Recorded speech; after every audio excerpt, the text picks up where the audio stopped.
Joy in Christ is what caused Paul, even if he's resurrected here, even if he was miraculously healed here, you'd still think, well, I don't want that to happen again. So what's driving him back to the city? What's driving him to preach again? He's charging to the front lines. He's wherever the thick of the battle is, Paul is headed there. He's a general. What's driving him is joy in Christ. How do I know that? Well, Paul says, again, 2 Corinthians has a lot to say with this event. It definitely rubs shoulders, at least. What did he say?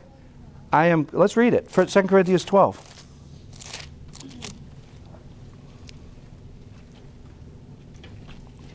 You know, at the beginning of chapter 12 here, he talks about his...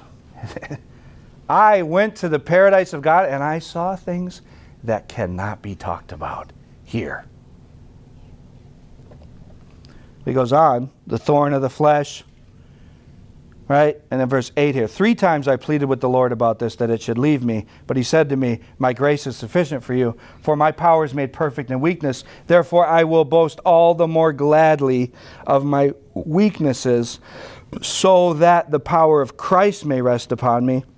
For the sake of Christ, then, I'm content with weaknesses, insults, hardships, persecutions, and calamities. For when I am weak, then I am strong. You know what Paul saw? In trials, persecutions, beatings, oppositions, slanders. He said, Christ is there. That's where Christ is. And if I go there, I get Him. In fact, if it stretches me beyond my natural ability, then I get more of Him. What drove Paul back into the thick of the battle? Christ is there. In other words, I get Him there. I want weaknesses. I want trials. Because I personally, me, Paul, I get more of Christ. That's what drove him. Joy in Christ. Paul snuggled up to suffering. Paul embraced the cross because he knew that's where Christ is, on the cross.